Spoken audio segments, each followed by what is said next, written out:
सहना भवतु सहनौ भुनक्तु सह वीर्यं करवावहै तेजस्विनावधीतमस्तु मा विद्विषावहै।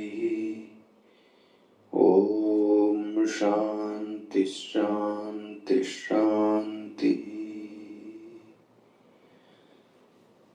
अज्ञानतिमिरान्धस्य ज्ञानाञ्जनशलाकया चक्षुरुन्मीलितं येन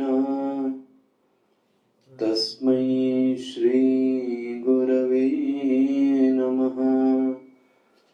तस्मै श्रीगुरवे नमः।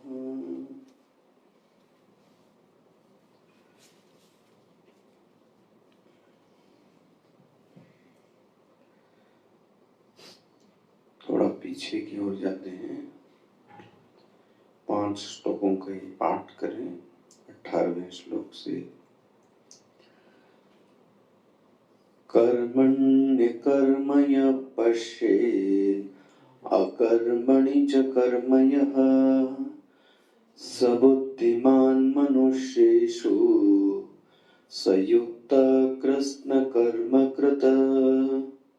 यस्य सर्वे समारम्भाः कामसङ्कल्पवर्जिताः ज्ञानाग्निदग्धकर्माणं तमाहो पण्डितं बुधाः त्यक्त्वा कर्मफलासङ्गं नित्यतृप्तो निराश्रयः कर्मण्यभिप्रवृत्तोऽपि नैव किञ्चित् करोति सः निराशीर्यत चित्तात्मा त्यक्त्वा सर्वपरिग्रहः शारीरं केवलं कर्म कुर्वन्नाप्नोति किल्बिषम् यदृक्षालाभसन्तुष्टो द्वन्द्वातीतो विमत्सरः समासिद्धावसिद्धौ च कृत्वापि न निबध्यते गतसङ्गस्य मुक्तस्य ज्ञानावस्थितचेतसः यज्ञायाचरता कर्म समग्रं प्रविलीयते ब्रह्मार्पणं ब्रह्म हविः ब्रह्माग्नौ ब्रह्मणाहुतं ब्रह्मैव तेन गन्तव्यं ब्रह्म कर्म समाधिना ब्रह्म कर्म समाधिना।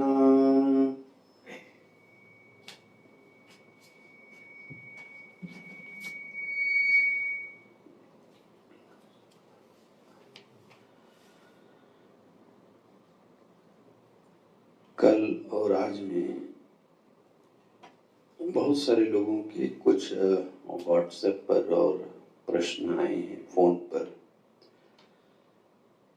जैसे कि कल एक प्रश्न का उत्तर दिया था कि संकल्प वर्जिता का अर्थ क्या होगा। ऐसे ही किसी ने यह प्रश्न किया कि ज्ञानाग्नि दग्ध कर्माणम, यह बात समझ में नहीं आई कि ज्ञान की अग्नि में कर्म कैसे ध्वस्त हो गए। ये ज्ञान की अग्नि क्या कहना चाहते हैं, ये बात समझ में नहीं आई है। कुछ लोगों का प्रश्न था कि सर्व परिग्रह यदि व्यक्ति सब कुछ छोड़ देगा तो जीवन कैसे चलेगा, ऐसा भी प्रश्न था। जीवन में से आशा को ही हटा देंगे तो जीवन नीरस हो जाएगा, निराशीर्यत। तो कुल मिला के मुझे ऐसा लगा, और कुछ ने तो सीधी बात कह दी कि ये 4-5 श्लोक आपने बहुत जल्दी पढ़ा दिए, और क्या बोलते हैं, आपने तेज स्पीड कर दी, अभी तक ठीक चल रहा था। ठीक है, प्रभु इच्छा मैं आपको फिर से यह चीजें और एक्सप्लेन करता हूँ। बधाई के पात्र है कि आप इतना ऑब्जर्वेशन रखते हैं।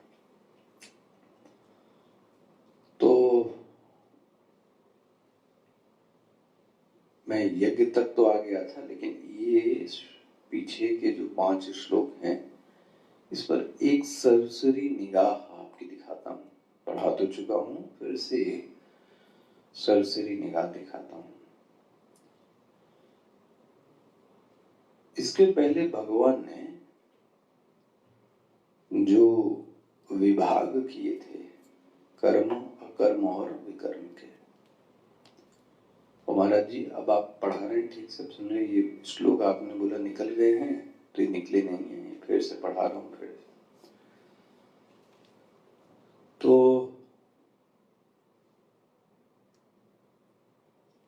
ये जो कर्म और अकर्म और विकर्म की बात आई है, मैंने स्पष्ट एक बात कही कि यह विभाग उसी के लिए है जिसके अंदर कर्तृत्व का भाव है। अगर बिना कर्तृत्व के किया जाता है तो उसको कर्म नहीं कहते, उसको क्रिया कहते हैं।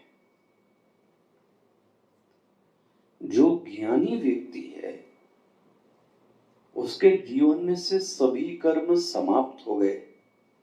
अब सभी कर्म समाप्त हो गए मतलब क्या हुआ? फिर वो तो सब कुछ करता है। कर्म समाप्त हो जाने का अर्थ है कि उसके अंदर से कर्तृत्व नाम का जो एक भाव था वह समाप्त हो गया। अब जब कर्तृत्व हट गया तो वह जीवन की जो समस्त चीजें हैं वो क्या कर रहा है? करते हुए भी वो नहीं कर रहा है। एक दृष्टांत से समझाता हूं। बहुत अच्छा एक दृष्टांत पढ़ने में आया कि एक बार गोपियां दुर्वासा ऋषि से मिलने जा रही थी और बहुत बाढ़ आ गई थी और यमुना जी एकदम उफान पर थी। तो वो दुर्वासा जी को भोजन देने जा रही थी, सेवा करने, तो जा नहीं पा रही थी, बहुत दुखी हो रही थी। तो वह भगवान के पास गई और बोली मैं उधर जाना चाहती हूँ दुर्वासा जी को भोजन देने, तो मैं भोजन नहीं दे पा रही हूँ। तो भगवान ने कहा ऐसा है, यमुना जी से जाके बोल दो कि अगर कृष्ण बाल ब्रह्मचारी है और अगर ये सच है बाल ब्रह्मचारी, तो तुमको रास्ता दे देगी। बोले ये कहां से बाल ब्रह्मचारी? हमारे साथ तो रास किया है, हमारे साथ तो लीला करता है, और ये बोल रहा है कि बाल ब्रह्मचारी। खैर यमुना जी के पास गई और बोला भगवान अगर कृष्ण बाल ब्रह्मचारी है तो रास्ता दे दो। और यमुना जी ने रास्ता दे दिया। यमुना जी ने रास्ता दे दिया। वो सखियों को बड़ा आश्चर्य हुआ, ये कैसे हो गया? फिर भी उन्होंने कहा पता नहीं क्या है। अच्छा चलिए, उस पार चली गई गोपियां। अब गोपियां जब उस पार चली गई तो दुर्वासा ऋषि को खूब अच्छे से भोजन कराया, बढ़िया से चकाचक, और भोजन करा के खूब भोजन किया उन्होंने। जितनी सखियां लाई थी उतना खूब भोजन किया उन्होंने। अब फिर नदी में उफान आ गया था, अब वो इधर नहीं आ पा रही थी। तो उन्होंने दुर्वासा जी से बोला भाई हमें घर जाना है और ये नदी तो उफान पर है। दुर्वासा जी ने बोला कि ऐसा बोल दो कि अगर दुर्वासा ने तृण खाया हो, तृण, बस तृण मात्र, तो यमुना जी आप रास्ता दे दो। बोले क्या सफेद झूठ बोल रहे हो? अभी अभी तो इतना सारा सब सखियों का भोजन किया और आप क्या बोल रहे हो तृण मात्र भोजन? बोले बोल तो दो। और जब बोला तो फिर से रास्ता मिल गया। तो सखियों ने बोला क्या है यमुना जी, तुम लोगों की दलाल बन गई बीच में। उधर बाल ब्रह्मचारी नहीं है तो रास्ता दे देती हैं, इधर इतना भोजन करके डकार गए, इसके बाद में भी बोलती हूँ रास्ता दे देती हूँ। तब संतों ने उसका उनको अर्थ समझाया। यह जो कृष्ण जितनी भी लीला करते हैं वो सब कैसा है, कर्तृत्व नहीं है। तो करते हुए भी उन्होंने कुछ नहीं किया। उधर जो दुर्वासा ऋषि हैं वो खाते हुए भी कर्तृत्व भाव से कुछ भी नहीं खाया। तो आप ये समझो वह भी क्या हो गया, सिद्ध हो गया कि नहीं हो गया। ऐसे ही जीवन के समस्त कर्म किए जाएं, लेकिन उन कर्मों में एक चीज हो गई कि कर्तृत्व का क्या हो जाए, नाश। तो आप देखो जीवन भी चला, लेकिन यह सबके साथ नहीं होता। देखो ये सबके साथ नहीं होता, ये उसी के साथ संभव है जिसके कर्तृत्व का क्या हो गया हो, नाश हो गया। स्पष्ट हो गया ये बात। अच्छा, भगवान बोलते हैं सह बुद्धिमान मनुष्येषु। मैंने उस बार भी उस प्रवचन में आपको बोला होगा, मैं सबको बुद्धिमान नहीं मानता। आपको दृष्टांत दिया, जैसे जिसके पास बल है उसको बलवान, जिसके पास धन है धनवान, लेकिन बुद्धि है तो बुद्धिमान नहीं। ऐसा क्यों? सह बुद्धिमान मनुष्येषु, मैं उसी मनुष्यों में उसी को बुद्धिमान मानता हूं। ओ, किसको? मनुष्याणाम मध्ये स बुद्धिमान। कौन है बुद्धिमान? जिसके ज्ञानाग्नि दग्ध कर्माणम। ये प्रश्न पूछा था किसी ने कि ये कैसे संभव है। तो पहला मैं इसको फिर से आज आपको सामने रखता हूं, देखिए समझिए फिर पूछिएगा। बुद्धि, और सावधानी से समझिए, बुद्धि का एक ही कर्म है। बुद्धि का एक ही कर्म है। वो कर्म क्या है पता है आपको? विश्लेषण करना। विश्लेषण करना मतलब एनालिसिस करना। जिसके पास बुद्धि होती है इसीलिए उसके पास एनालिटिकल माइंड होता है। एनालिटिकल माइंड का अर्थ होता है एनालिसिस करने की पावर।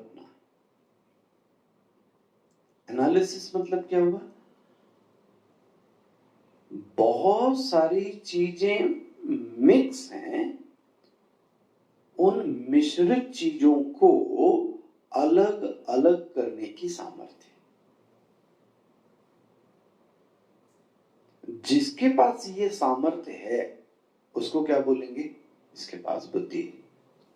एग्जाम्पल, दाल चावल लोहा सब मिक्स कर दिया, तो आपने क्या किया? दाल को अलग किया, चावल को अलग किया, लोहे को अलग किया, कंकड़ को अलग किया। तो ये क्या कर दिया आपने? तो ये किसके कारण किया? बुद्धि। दाल अलग अलग चावल, इसका मतलब हो गया बुद्धि की एक ही प्रवृत्ति है। क्या प्रवृत्ति है? मिले हुए पदार्थों को अलग अलग करना। दो से अधिक पदार्थ मिले होंगे तो उनको अलग अलग करना। अच्छा, और यदि, सावधानी से, यदि मिले हुए पदार्थों में बुद्धि भेद नहीं कर पाती है, बहुत बड़ा विज्ञान है ये कह रहा हूं आपको, क्या करना है क्या नहीं करना है, कितना खाना है कितना नहीं खाना है, कैसे बोलना है कैसे नहीं बोलना है, नहीं बुद्धि कर पा रही विवेक। ऐसी बुद्धि को कुबुद्धि कहते हैं। क्या अंतर हुआ? जो दो लोगों में मिश्रित चीजों को अलग अलग कर दे उसको बोलते हैं बुद्धि, और जो दो मिश्रित चीजों में अलग अलग न कर पाए ऐसी बुद्धि को हम क्या बोलते हैं? कुबुद्धि। तो इसी को रामचरितमानस में बोलते सुमति और कुमति। सुना आपने ना? इसी को बोल रहा हूं मैं, कुमति। और जो विवेक कर ले वो कैसा है? सुमति। जो विवेक न कर पाए उसको क्या बोलते हैं? कुमति। चलिए और अच्छे से, अभी हम लोग भी कल जब मास पारायण कर रहे थे तो कल मैंने अब एक प्रसंग लोगों को दिखा रहा था, अहिल्या जी का चरित्र याद आ गया आपको? अहिल्या जी का, अहिल्या जी के चरित्र में रामचरितमानस में जो पढ़ते हैं दिखाया गया हुआ, अहिल्या जी के नाम की महिमा जब आ रही थी तो गोस्वामी जी ने उन्हें रूपक में कुमति कहा है। नहीं तो फिर से ध्यान से देखिएगा, अहिल्या जी को क्या कहा है? कुमति। बड़ा अजीब लगता है। हम प्रश्न आना चाहिए, माता अहिल्या को कुमति क्यों कहा? मैं पंक्ति बोलता हूं, राम एक तापस तिय तारी, नाम कोटि खल कुमति अघारी सुधारी। सॉरी, राम एक तापस तिय तारी, नाम कोटि खल कुमति सुधारी। देखो, कुमति सुधारी, तो नाम क्या दिया गया उनको? कुमति। अब मन में प्रश्न आना चाहिए, अहिल्या जी को कुमति का नाम क्यों दिया गया? मतलब नहीं जो जानते हो, इतिहास में गौतम ऋषि बहुत प्रसिद्ध ऋषि हुए, उनकी एक पत्नी हुई, उनका नाम था अहिल्या। क्या कहेंगे आप? क्या मन में आएगा?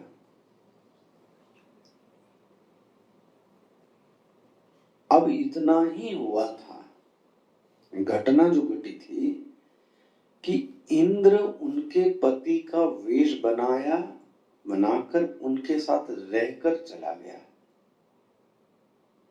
घटना ये हुई थी, और गौतम ऋषि ने उनको श्राप दे दिया, पाषाणवत, पत्थर की तरह पत्थर हो जाओ। पाषाणवत है एक्चुअली। वहां पर गोस्वामी तुलसीदास जी ने उनको कुमति शब्द कहा है। अब देखो, यह विश्लेषण करने की चीज है। अहिल्या को किससे तुलना की गई? कुमति से की गई। अब किसी के रूप बदलने से आदमी बदल नहीं जाता, और सावधानी से सुनिए फिर। किसी के, अरे हम कैसा भी रंग रूप कर लें, अरे सर घुटा लें, सर बढ़ा लें, जटा बढ़ा लें, तो आदमी बदल जाएगा क्या? आदमी तो वही का वही रहेगा। तो क्या रूप बदलने से आदमी बदल गया? ऐसा तो नहीं होता।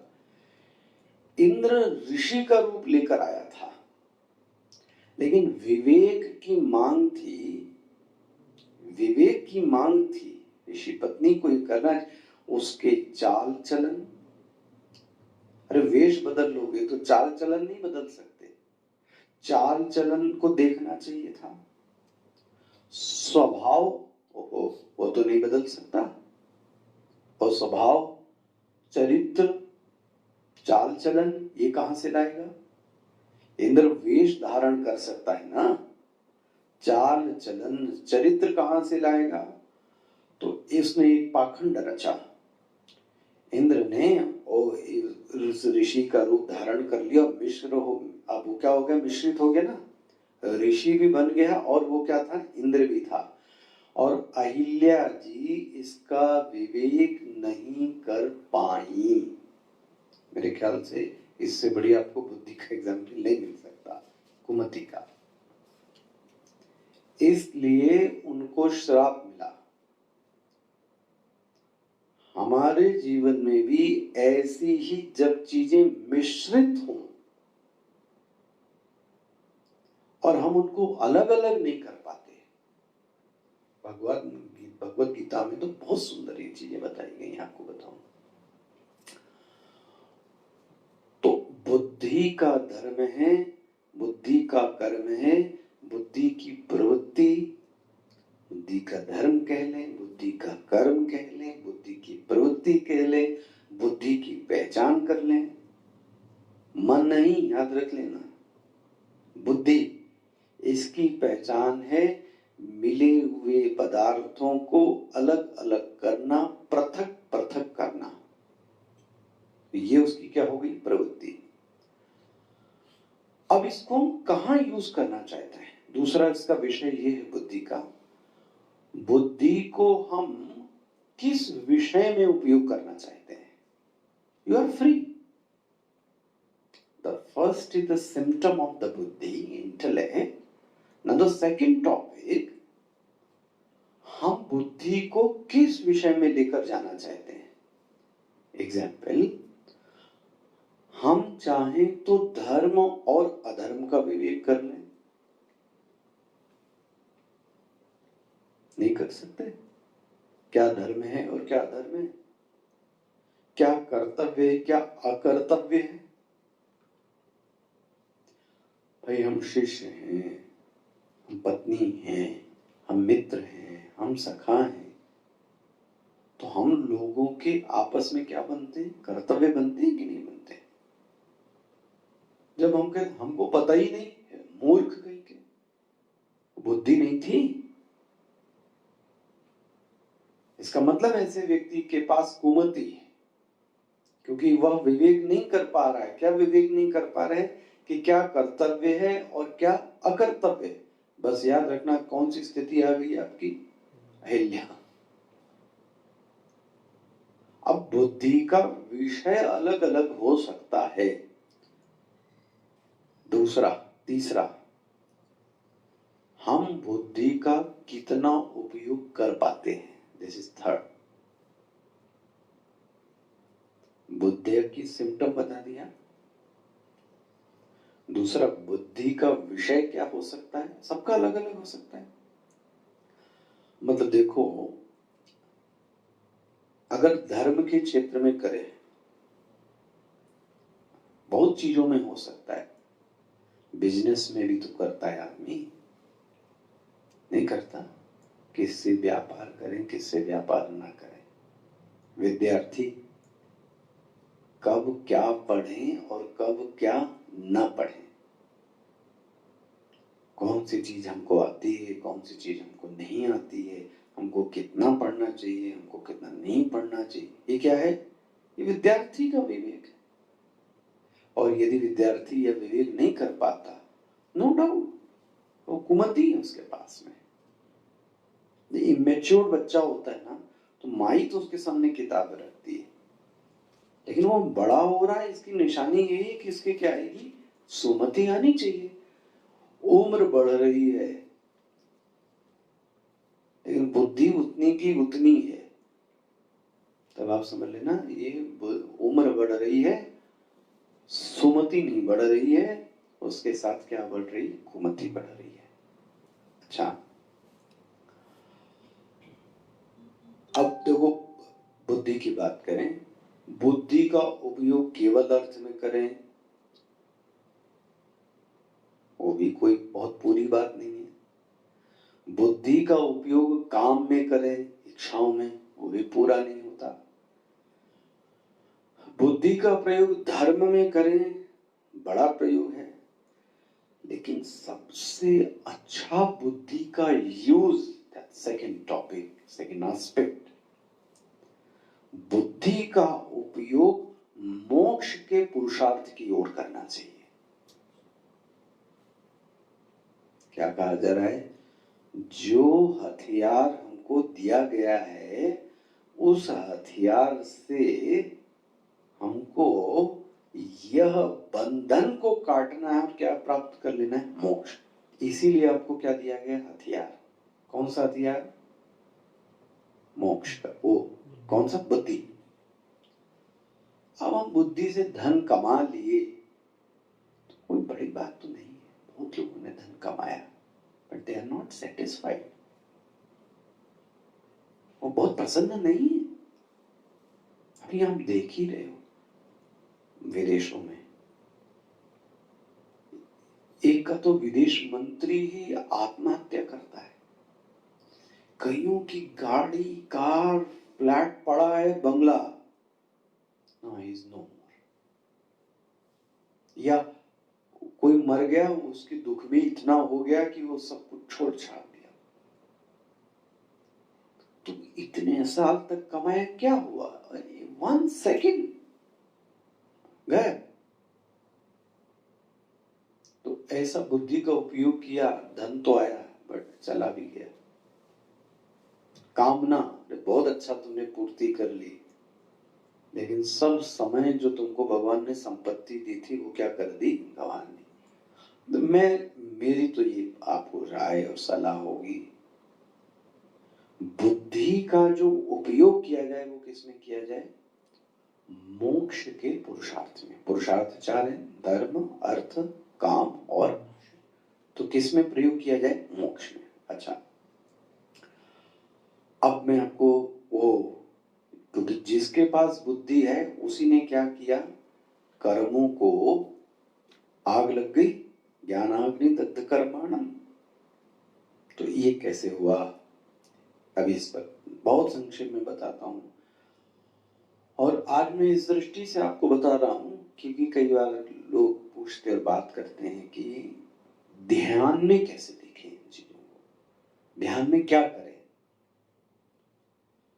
ध्यान में तभी गड़बड़ होता है जब हमारे पास सोचने का कोई विषय नहीं होता, कोई चीज रेडी। तो हमारे पास क्या आता है? कल क्या हुआ था, अब क्या खाना खाएंगे, तो कल कितने मर गए कोरोना से, तो आज कितने कोरोना में मर गए, तो अब क्या? क्योंकि आपके पास यही चल रहा है बुद्धि में, तो यही सब बुद्धि में आएगा। मैं आपको ध्यान में इस मंत्र को देखने की, ज्ञानाग्नि दग्ध कर्माणि, इसको एक बता रहा हूं। तो जो ध्यान नहीं करते वो कोशिश करें, उनके अभ्यास के लिए ही मैं बोल रहा हूं। देखो, चलिए एक दृष्टांत देकर आपको बताते हैं कैसे ये घटना घटी। ज्ञान की अग्नि में समस्त कर्म कैसे ध्वस्त हो गए। पहला एक विषय मैंने छेड़ा था कभी, दैट इज कॉल्ड दृष्टा दृश्य विवेक। क्या कहते हैं उसको? दृष्टा दृश्य विवेक, दृग दृश्य विवेक। ध्यान की चीजें कह रहा हूं, देखना है आपको ये चीजें ना। स्टार्ट करता हूं। एक चीज है, वस्तु है जिसको मैं जानता हूं, और जिसको मैं जानता हूं उसको क्या बोलते हैं? दृश्य। स्पष्ट हो गई? जिसको मैं जानता हूं वो क्या हो गया? दृश्य। और जो जानने वाला है उसको मैं क्या कह रहा हूं? दृष्टा। इतना स्पष्ट होता है? अच्छा, ये सब आपको आंख बंद करके देखना है। जो दृष्टा है उसको अध्यात्म की भाषा में बोलते हैं मैं ही तो जान रहा हूं कि पड़ोसी जान रहा है। ये घड़ी है, ये कैमरा है, ये मोबाइल है, ये स्पीकर है, ये कौन जान रहा है? पड़ोसी। कौन जान रहा है? मैं। तो जो दृष्टा है वो कौन है एक्चुअली में? मैं। पहले ये याद रख लेना। दृष्टा दृष्टा कहने से लगता है दृष्टा कोई और होगा। दृष्टा कोई नहीं है। दृष्टा कौन है? दृष्टा आप हैं। आप हैं मतलब क्या हो गया? क्या कहेंगे? मैं। स्पष्ट हो गया? जब हम ध्यान में बैठे तो हम बहुत सारी चीजों को जान रहे हैं। जो जान रहा है उसको क्या बोलेंगे? मैं, दृष्टा। और जिन चीजों को हम जान रहे हैं वो चीज क्या हो गई? दृश्य। अच्छा, तो इसी दृष्टा मैं, और एक तीसरा नाम भी कह दे रहा हूं, इसी को आत्मा भी कहते हैं। कंफ्यूज नहीं होना है सब वर्ड। जिसको मैं दृष्टा कह रहा हूं उसी को मैं क्या कह रहा हूं? मैं। उसी को क्या बोल रहा हूं? आत्मा। स्पष्ट हो गया? अच्छा, इतनी तीन चीजें जब ध्यान में बैठे तो देखें, इसी को दृष्टा कहा गया, इसी को मैं कहा गया, और इसी को आत्मा कहा गया। अब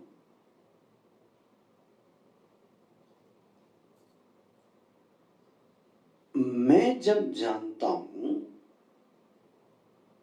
तो जो चीजें हैं वो कितनी है? वो कितनी है? अनेक। और जो जानने वाला है वो कितना है? तो ये पहले ध्यान में देख लीजिए। हम कितनी चीजों को जान रहे हैं? औरत, आदमी, लैंप, कोरोना, जगत, मोबाइल, स्पीकर। आप ध्यान में बैठो तो आपको समझ में आ जाएगा। तो अनेक चीजें हैं, लेकिन जो जानने वाला है वो कौन है? वो एक है। पहले तो आपकी निगाह इस पे जाना चाहिए। मैं एक हूं, मैं एक हूं मतलब क्या हो गया? आत्मा एक है, आत्मा एक है, और जो दृश्य है वो कितना है? अनेक। इस पर टिक मार लीजिए, यह पहली सिद्धि आपको हासिल होनी चाहिए। बहुत छोटी चीज है, ये स्पष्ट होनी चाहिए। दूसरा, अब जब क्या बोलते हैं ना, मैं इसलिए बार बार आपको, लोग सोचते हैं आत्मा और अलग अलग रहा, मैं अलग है और आत्मा। अगर आपने यह चीज स्पष्ट नहीं समझी कि मैं को ही आत्मा कहा जा रहा है, तो आप क्या समझेंगे? आत्मा तो मुक्त है, मैं तो वहीं का वहीं हूं। देखो स्टार्ट हो गया। ये चिंतन तभी आएगा जिसने मैं को आत्मा नहीं समझा। आप क्या कहें, उसने ठीक से सुना नहीं, या उसके गुरु ने उसको ठीक से समझाया नहीं, या उसने समझा नहीं।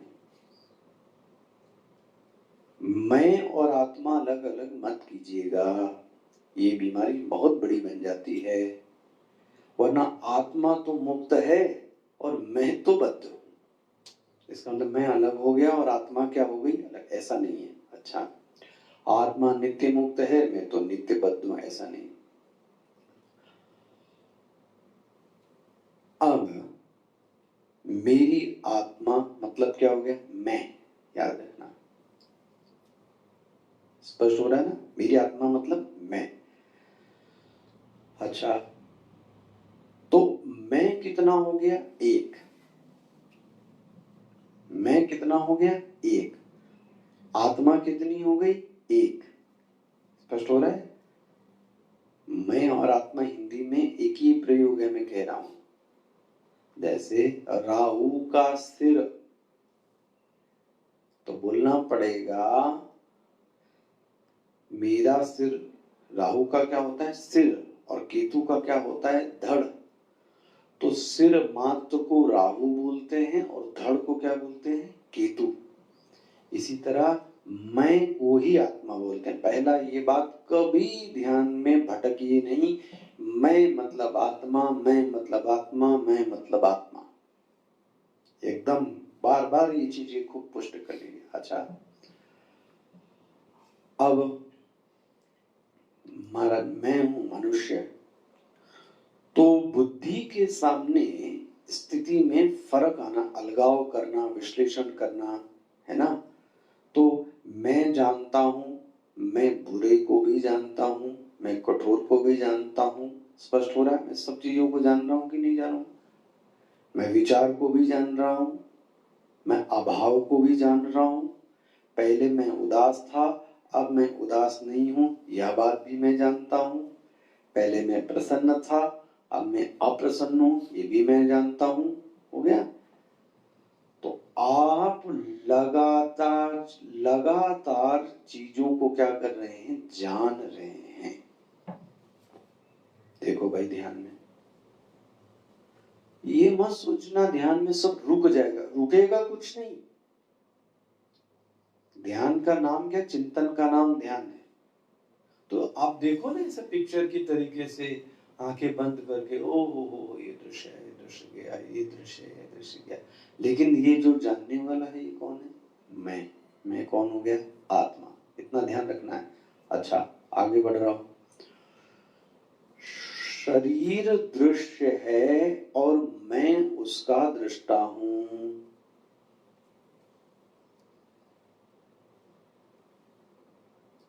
शरीर दृश्य है, मैं उसका दृष्टा हूं। आंख बंद को अर्थ सीखिए, आंख बंद करके देखो। मैं अपनी आंख को जान रहा हूं। देख रही हैं आंख आपको? मैं अपनी नाक को जान रहा हूं। मैं अपने पेट को जान रहा हूं। मैं अपने पैर को जान रहा हूं। पूरे शरीर को आप क्या कर रहे हैं, जान रहे हैं कि नहीं जान रहे? तो शरीर क्या बन गया, शरीर बन गया दृश्य। अब शरीर दृश्य बन गया तो कौन था जानने वाला? पहली बात, कोई जान रहा था कि नहीं जान रहा था? बोले हाँ महाराज, मेरी नाक में समझे, नाक हूं, नाक है, आंख। तो कोई तो जान रहा था। तो जो जान रहा था वो कौन था? बोले उसका नाम आत्मा है, उसी का नाम मैं हूं। इसका मतलब मैं अपने शरीर को जान रहा था। मैं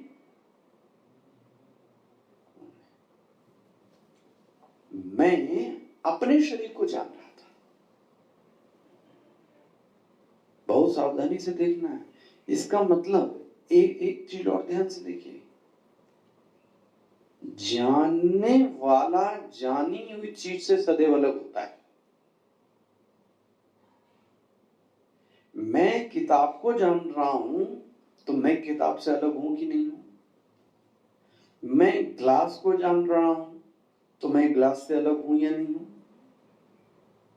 मैं इस कैमरे को जान रहा हूं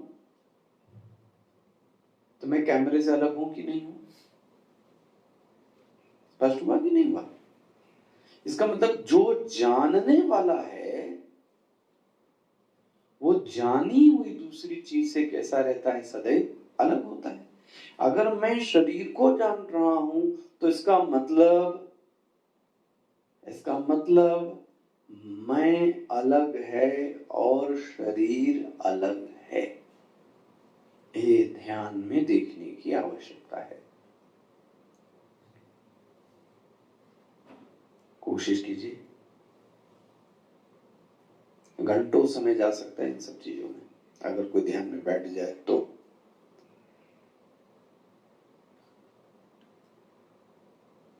कोशिश कीजिए, अपने आप आंख बंद करके कभी देखिएगा रात में। अच्छा, नाउ थर्ड स्टेप।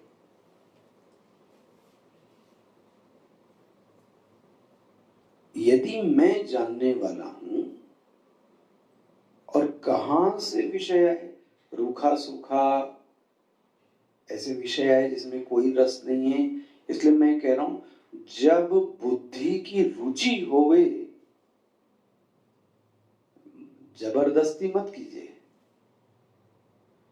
जब बुद्धि की रुचि होवे तब इस विषय पर विचार करने के लिए उपलब्ध होती है बुद्धि। मैं अभी भी, इतने सारे लोग सुन रहे हैं, बहुत कम लोग करेंगे। क्यों? क्योंकि हमारी रुचि इन सब चीजों को जानने में है नहीं। सुनना है ठीक है, धीरे धीरे इस विषय को सोचने का क्या हो जाना चाहिए पता है?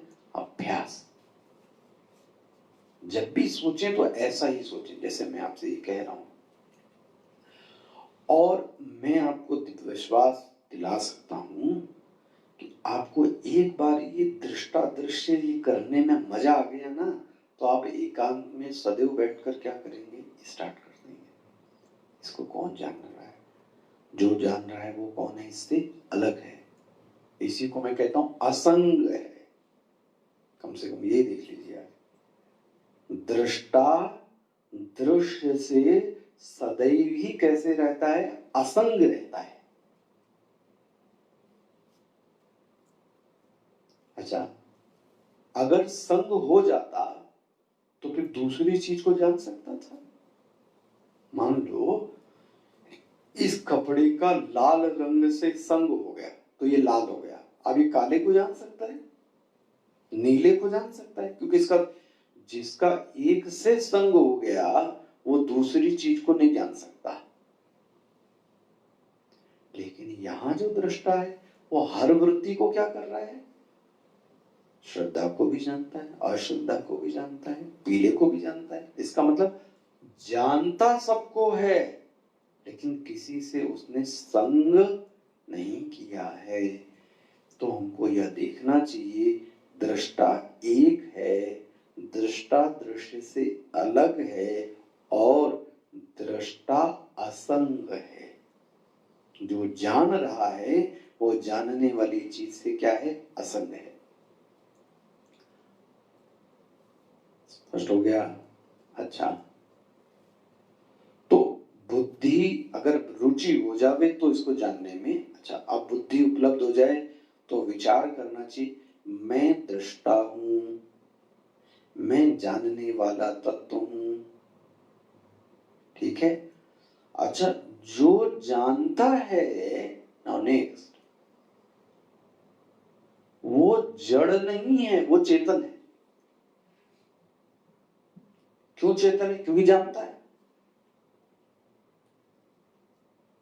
चेतन का लक्षण ही क्या है? जो जानता है वो चेतन है। और बोलते, और जिसको जाना जाता है वो कौन है? वो जड़ है। क्या बना भाई? जिसको जाना जाता है, मैं किताब को जान रहा हूं तो किताब क्या बन गई? जड़। ऐसा कह दूं, जो जो दृश्य होता है वह जड़ होता है। जड़ बहुत बड़ा वाक्य है ये। जो जो दृश्य है वह जड़ है। जड़ बनाओ भाई, किसको किसको जान रहे हो आप? दुनिया को जान रहे हैं, दुनिया जड़ है क्योंकि जान रहे हो। फोटो को जान रहा हूं, फोटो जड़ है। मोबाइल को जान रहा हूं, मोबाइल भी क्या हो गया? जड़। शरीर को जान रहा हूं, शरीर भी क्या हो गया? जड़। लेकिन जो जान रहा है वो कौन है? वो चेतन है। इसका मतलब जो दृश्य होता है, यद दृश्यम तद जड़म, जो दृश्य होता है वह सदैव ही जड़ होता है। मेरा शरीर भी कैसा है? जड़।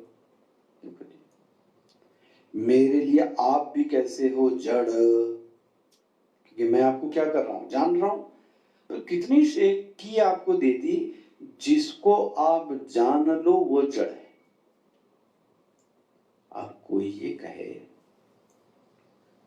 मैं भगवान शिव को जान रहा हूं, भगवान को तो वो कौन है? ध्यान रखो, जो आप देख रहे हैं वह शिव नहीं है, वो शिव का विग्रह है। विग्रह जड़ है, विग्रह जड़ है। लेकिन जो अंदर बैठा शिव तत्व है वो क्या है? उसको आप नहीं जान सकते। जानो, हम किसको देखेंगे? मूर्ति, आंख, नाक, कान, मुंह, वजन, रंग, यही सब देखेंगे। वो तो सबका सब क्या है, वो तो अभिव्यक्ति मात्र है, प्रेजेंटेशन है, जिससे आपका भाव बने। बांसुरी बना दिया, टीका लगा दिया, चंदन लगा दिया, शिवलिंग बना दिया, त्रिपुंड लगा दिया, राम बना दिया, टीका लगा दिया, ये इसलिए बनाया गया क्योंकि आपका भाव बने।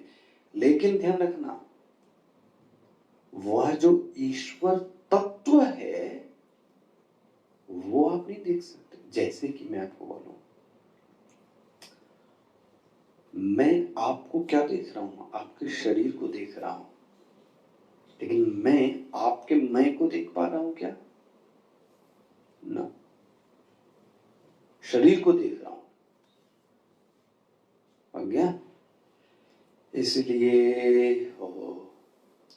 इतनी चीजें देखने में आपको 2-3 दिन लग सकता है, एक एक चीजें देखा जाए तो।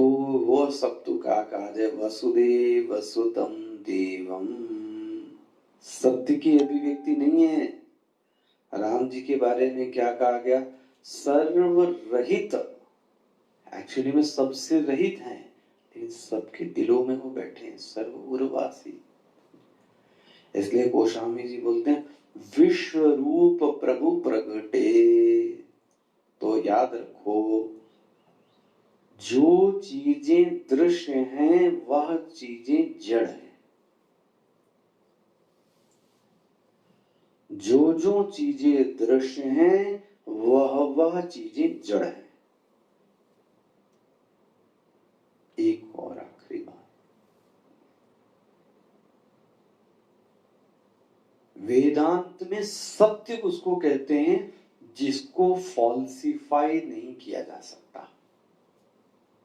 फॉल्सिफाई मतलब जिसको बाधित नहीं किया जा सकता, वो सत्य है।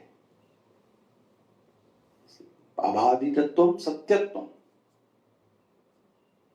जिसको भी बाधित किया जा सके, हाँ, जो कट जाए, समझ लो वो सब चीजें कैसी हैं? मिथ्या है, झूठ है।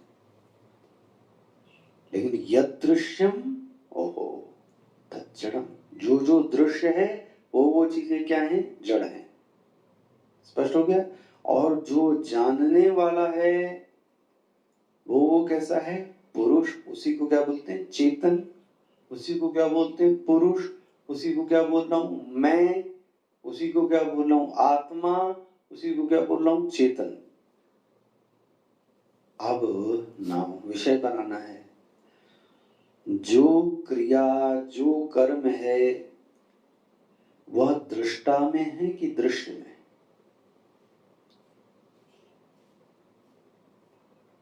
तो आपको समझ में आएगा, जो कर्म और जो क्रिया है वो दृष्टा में नहीं है। किसमें है? सब दृश्य में है। दृष्टा तो स्वयं कैसा है? अकर्ता। जो दृष्टा है वो कैसा है? किसी से उसका संग तो, जो दृष्टा है जो अंदर है। दृश्य कहाँ है? बाहर। दृष्टा कहाँ है? अंदर। मिल गया? तो वह जो दृष्टा है वह अकर्ता है, और जो दृश्य है वो कैसा है? उसी में सब कर्म है और उसी में सब क्रिया है। इतनी बात स्पष्ट हो गई? मैं के लिए आज इतना ही आपको पढ़ाता हूं, ज्यादा हो जाएगा। एक विचार और है, इसके बाद फिर अब ये आज की चीजें यदि समझ में आ गई किसी को, तो ये 5 श्लोक लाइन से घटित हो जाएंगे उसके जीवन में। कितने? 5 श्लोक की लाइन से घटित हो जाएंगे, है ना? नहीं, कल देखते हैं।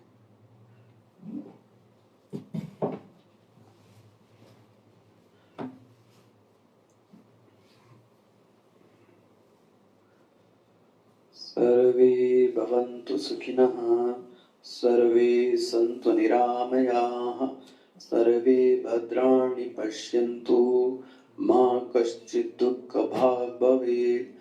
ओम सर्वेषां स्वस्तिर्भवतु, सर्वेषां शान्तिर्भवतु, सर्वेषां पूर्णं भवतु, सर्वेषां मंगलं भवतु। ओम असतो मा सद्गमय तमसो मा ज्योतिर्गमय मृत्युर्मा अमृतं गमय। ओम पूर्णमदः पूर्णमिदं पूर्णात् पूर्णमुदच्यते पूर्णस्य पूर्णमादाय पूर्णमेवावशिष्यते। ओम शांति शांति शांति। हरि ओम। श्री गुरुभ्यो नमः।